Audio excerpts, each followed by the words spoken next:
Hi, happy Webtoon Wednesday. Today I'm going to be talking about the webtoon called Nice to Meet You. This is a completed webtoon so you can read it from start to finish and not have to worry about waiting for any more chapters.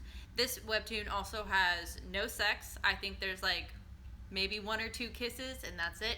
There's also no violence.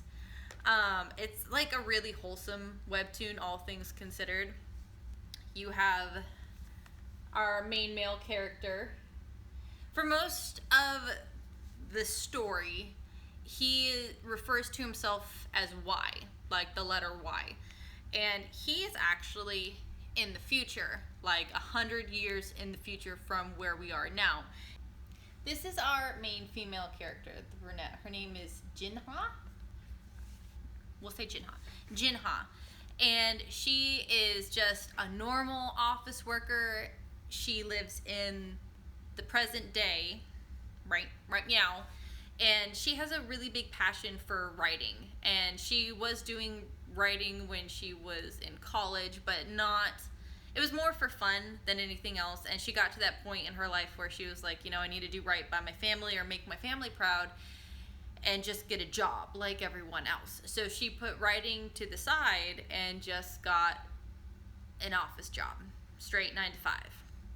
She doesn't necessarily like working in the office because her supervisor is kind of like a catty biatch and thinks that Jinha is out for their director or the supervisor above them all. So Jinha has like her supervisor, which is a woman, and then the woman's supervisor above her is a dude. Now this guy actually does like Jinha, and by circumstance he actually saves her life because she almost got hit by a car.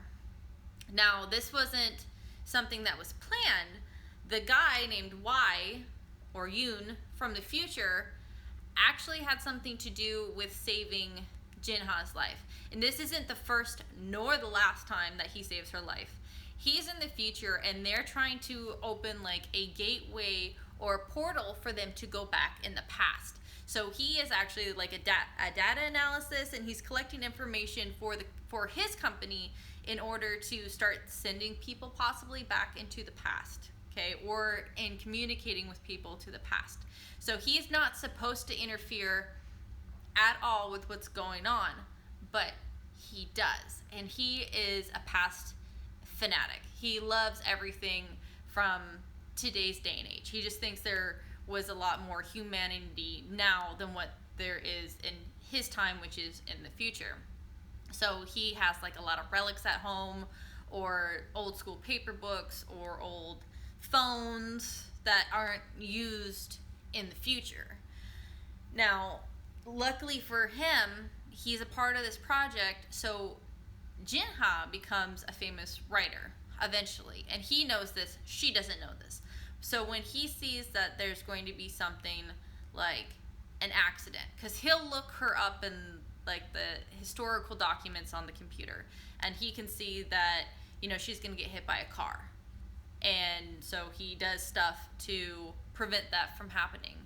You also find out, like I said, he does save her multiple times in the past and in the future, and it is kind of strange because he gets to look at her on his computer as if he's watching TV. So he can see her just like walking down the street, working in the office, eating at cafes, and it's almost like there's just a camera like following her around, and he gets to see everything she says and does. Right? It's interesting. So when he communicates and talks to her, he actually sends her an email, which he's not supposed to because he's not supposed to talk to her, but he does because he likes her as an author. And then he ends up liking her as a person because while doing this project, he gets to see how she really is. And she's a really good person. She's really shy, she's really timid, but because they become friends, even though she doesn't know him, she just thinks he's like a mysterious person that accidentally sent her this email. Because he's so encouraging to her, she begins to blossom into her own person. She becomes more confident about herself and her actions, and it's awesome. So also, I should say, Jinha does end up dating her director, and they're kind of dating in secret because they know it's like office taboo. So there is like a little love triangle that goes on.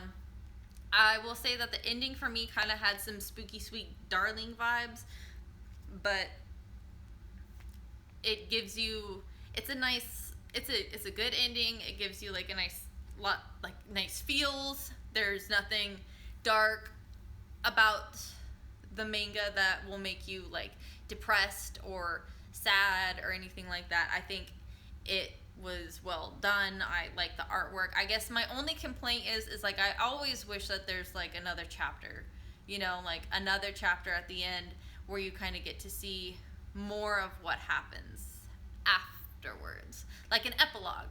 Like I'm always like, well, what happened? Give me a little bit more. But I'm greedy like that. But in general, I think this was a really good webtoon. It's a good feels one, and it's nice and mellow, so if you need something that's kind of just more chill, this would be a great webtoon for you. Thank you guys for watching. I hope you have a fabulous day. Bye, everyone.